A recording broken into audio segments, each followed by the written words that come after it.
Hello student, today I am going to start chapter number 4 for class ninth of the book Beehive.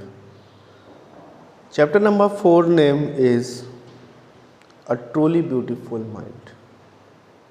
This chapter is about Isaac Newton, and in this chapter we will read about the great scientist Newton. Before reading the chapter, I would like to say you that all the students will open the book and see in the book of Beehive. Let's start the chapter. Why do you think of when you hear the word genius? Who is a genius, do you know?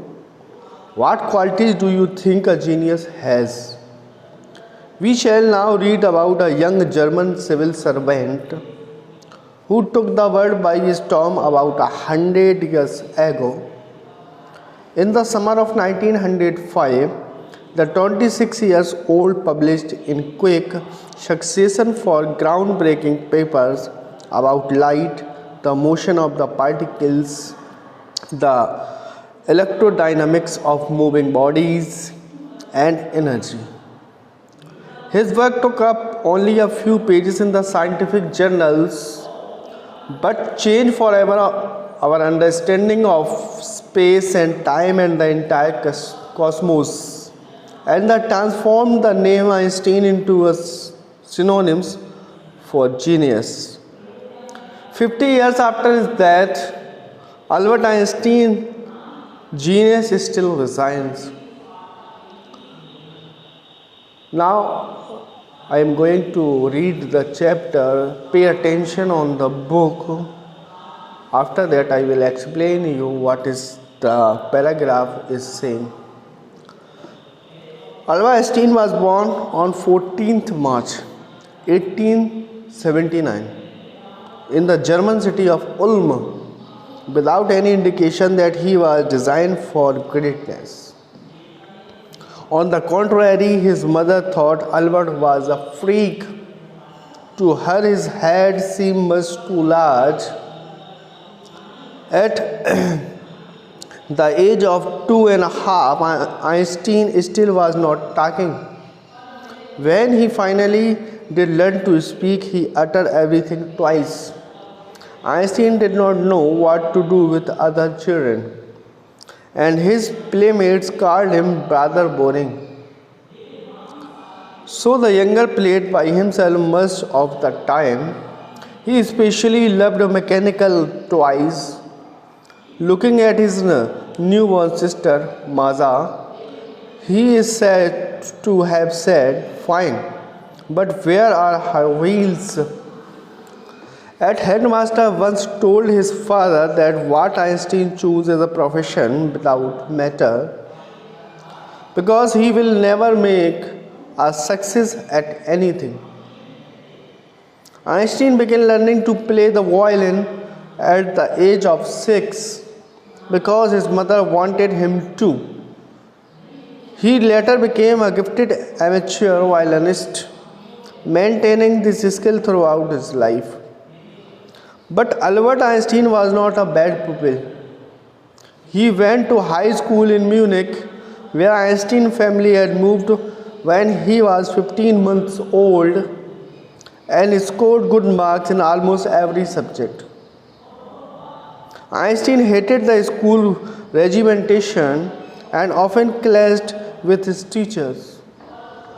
At the age of 15, Einstein felt so stiffed there that he left the school for good.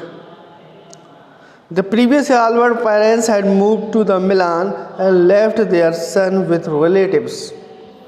After prolonged discussion, Einstein got his wish to continue his education in German-speaking Switzerland, in a city which was more liberal than Munich.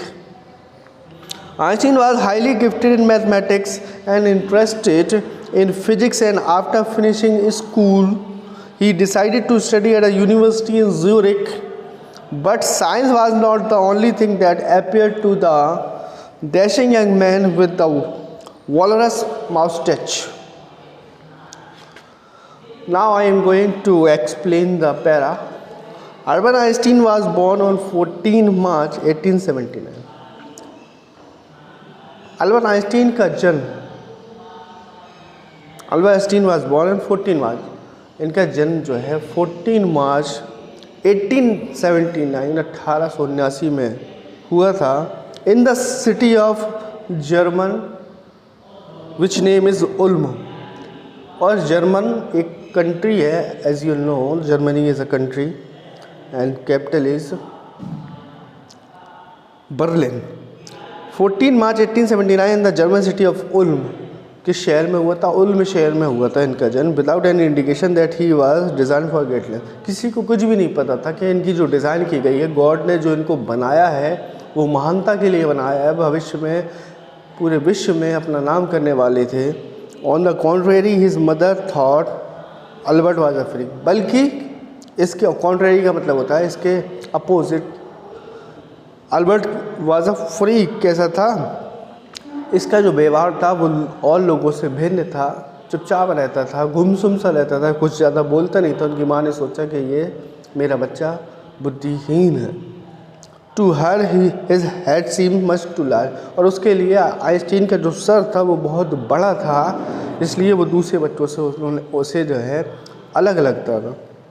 Eight the age of 2.5, 2.5 साल की अवस्था हो गई है। 2.5, 2 और आधा, और 2.5 साल की अवस्था हो गई है। Einstein still was not talking, Einstein अभी भी बात नहीं करता था। When he finally did learn to speak, लेकिन जब उसने वाकई में बोलना सीखा, ही अटर्ड एवरीथिंग ट्वाइस, तो वो हर चीज़ को, हर बात को 2 बार बोलता था। अटर का मतलब होता है कहना या बोलना। एवरीथिंग ट्वाइस, हर चीज़ को, हर बात को 2 बार। Einstein did not know what to do with other children, Einstein नहीं जानता था कि दूसरे बच्चों के साथ उसे करना क्या है, कैसे खेलना है, कैसे रहना है, कैसे बोलना है। He did not know anything about it and his playmates called him brother boring, और इसी वजह से उसके जो साथी थे, उसके जो साथ में पढ़ने वाले लोग थे या खेलने वाले जो बच्चे थे, वो उसे ब्रादर बोरिंग कह के, या बोर करने वाला भाई, ऐसा जो बिल्कुल उत्सुकता ना दिखाए, जो मज़ा ना दिलाए, ब्रादर बोरिंग कह के उसे पुकारते थे। So the youngster played by himself much of the time, तो इस वजह से आइंस्टीन जो है ज़्यादातर अपने आप में ही खेलता रहता था, वो ज़्यादा लोगों से कहता नहीं था। ही स्पेशली लव्ड मैकेनिकल टॉयज़, ख़ास करके कौन से खिलौनों से खेलता था? मैकेनिकल, एक ऐसे खिलौने जो कि मशीन से चलते हों या मशीनरी उसमें कुछ फिट हो। Looking at his new born sister Maja, जब उसकी कोई नई बहन पैदा हुई, उसकी एक छोटी बहन पैदा हुई, छोटी सी थी, अपनी looking at his new born sister, अपनी जो है नवजात जिसको बोलते हैं बच्चे को देखकर, माजा जिसका नाम रखा गया था, कहता है he said to have said fine but where are her wheels, ये तो बहुत अच्छी है लेकिन इसके पहिए कहाँ हैं। सोचिए वो बच्चा एक मैकेनिकल टॉय से हमेशा खेलता रहता है और उसका माइंड लगा हुआ है कि हर चीज़ मैकेनिकल होती है, इसी वजह से उसने अपनी बहन के लिए भी ये शब्द बोले कि ये तो ठीक है, अच्छी है, लेकिन इसके पहिए कहाँ हैं, ये चलेगी कैसे। A headmaster once told his father, एक बार की बात है कि एक हेड मास्टर ने यानी प्रधानाचार्य ने वंस टोल्ड हिज फादर, एक बार इनके पिताजी को बताया that what Einstein chose as a profession would not matter, कि आइंस्टीन बड़े होकर किस प्रोफेशन को चूज़ करेगा ये मायने नहीं रखता है, because he will never make a success at anything, क्योंकि उसे किसी काम में कभी उपलब्धता, कभी जो है सफलता नहीं मिलेगी, कभी वो कामयाब नहीं हो पाएगा, ऐसा उनके हेडमास्टर ने बोला था आइंस्टीन के। Einstein began learning to play the violin at the age of 6, Einstein जब 6 साल का था तभी से जो है वायलिन बजाने लगा था। Because his mother wanted him to, क्योंकि उसकी माँ चाहती थी कि आइंस्टीन वायलिन बजाए, तो 6 वर्ष की अवस्था से ही आइंस्टीन जो है वायलिन भी बजाता था। दुनिया का जो सबसे बड़ा महानतम जो साइंटिस्ट है वो 6 साल की अवस्था से क्या बजा रहा था? वायलिन बजा रहा था। He later became a gifted amateur violinist, और बाद में इतना बढ़िया वो जो है वायलिनिस्ट हो गए, इतना अच्छी तरीके से वायलिन को बजाते थे। एमेच्योर का मतलब होता है अपने मज़े के लिए, अपनी खुशी के लिए कुछ किसी काम को करना। तो फेमस हो गए अपने मन से, जब उनका मन होता था तब उसे वो बजाया करते थे। Maintaining the skill throughout his life, और इस स्किल को, इस टैलेंट को, to play the violin he maintain throughout his life, अपने पूरे जीवन भर उस चीज़ को मेंटेन करते रहे।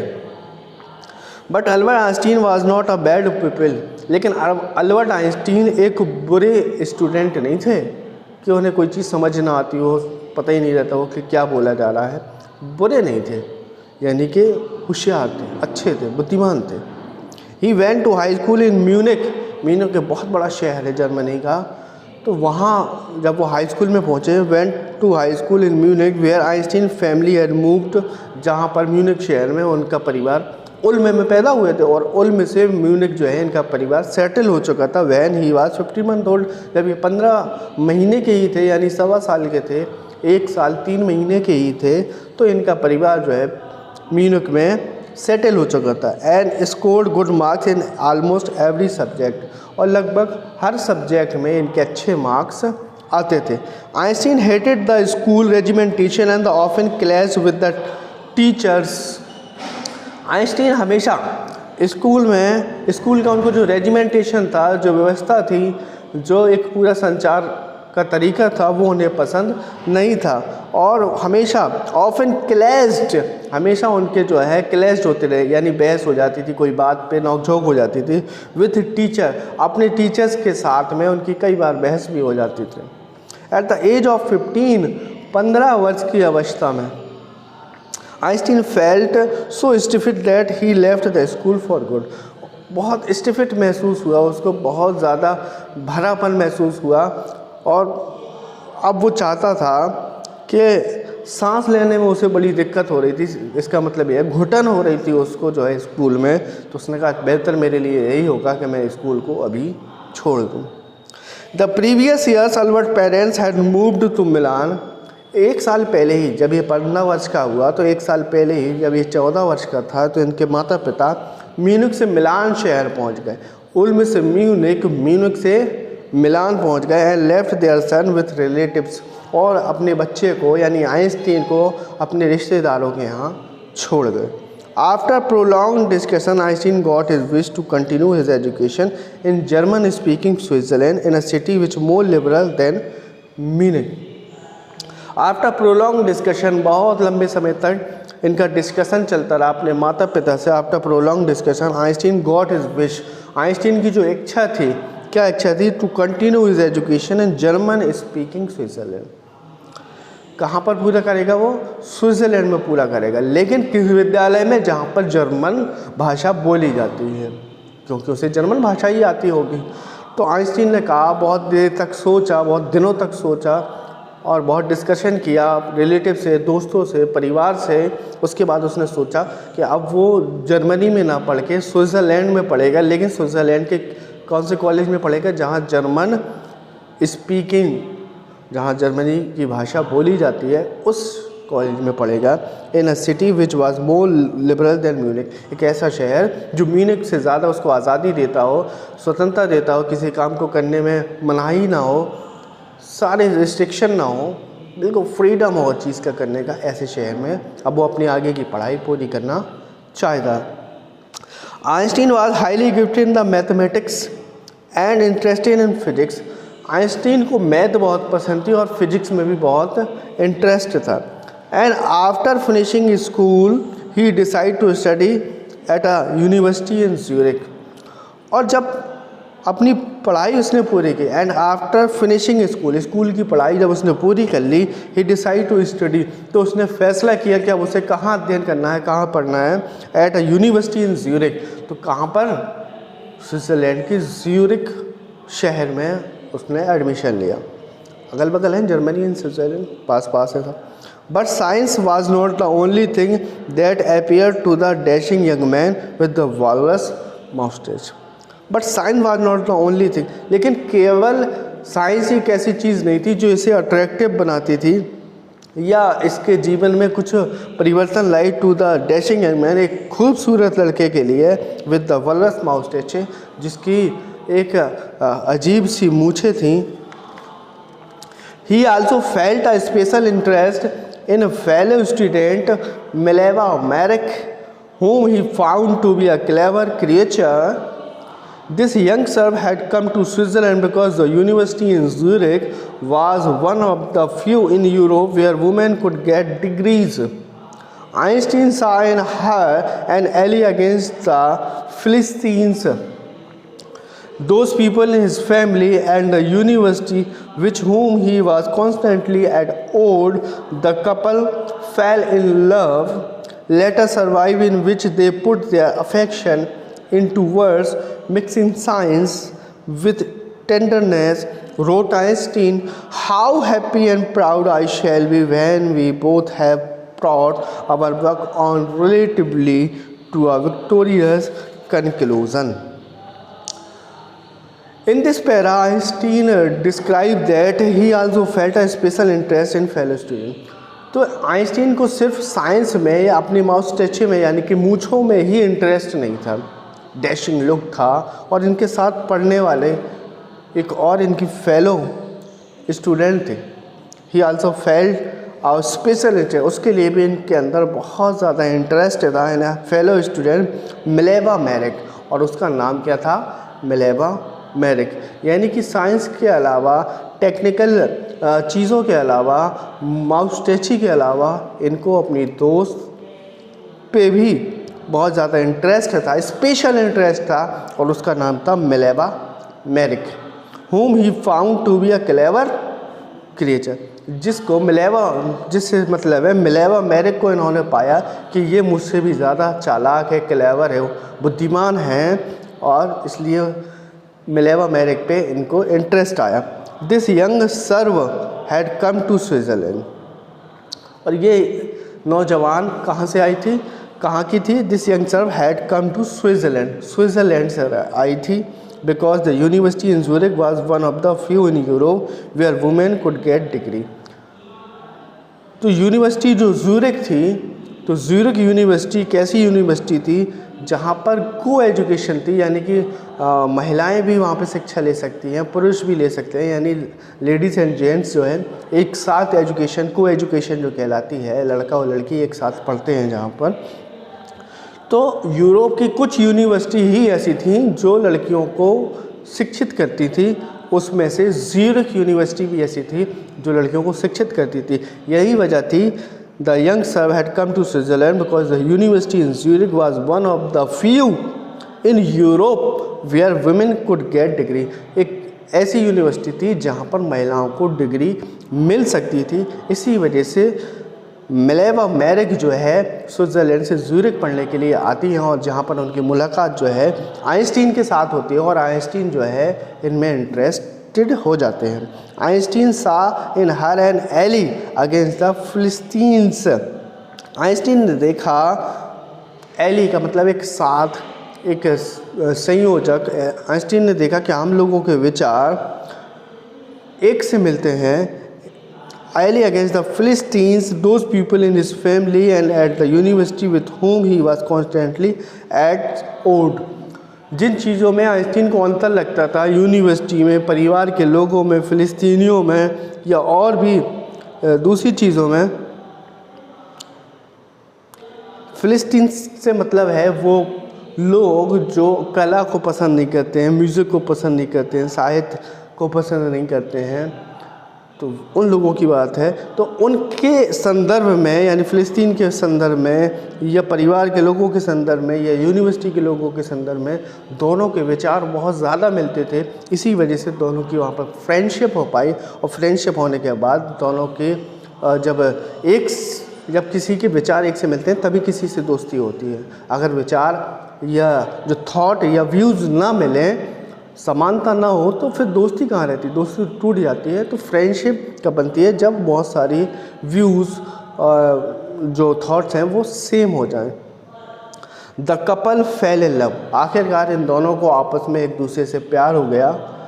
Letter survive in which they put their affection into words, बाद में जीवन जीने के लिए ये दोनों लोग अपनी शब्दों में लिखते हैं, अपनी बातों में बताते हैं। मिक्सिंग साइंस विद टेंडरनेस, अपने शब्दों को साइंस के साथ मिक्स करके एक टेंडरनेस मीन्स यहाँ पर है कि एक टेंडेंसी, एक विचारधारा एक सी लगाते हुए अपने बातों को, प्यार को जो है एक साथ मिक्स कर देते हैं। रोट आइंस्टीन, आइंस्टीन लिखता है बाद में अपनी किताब में, how happy and proud I shall B, मैं कितना खुश था, एंड प्राउड यानी मुझे गर्व था, I shall be when we both have brought our work, जब हम लोग एक साथ अपना काम करेंगे, अपना काम करते हैं on relatively on a victorious conclusion, हम दोनों ने एक साथ काम किया और विक्टोरियस कंक्लूजन एक जीत की तरह हम लोगों का जो रिलेटिविटी का सिद्धांत था, रिलेटिविटी का सिद्धांत है ना इनका,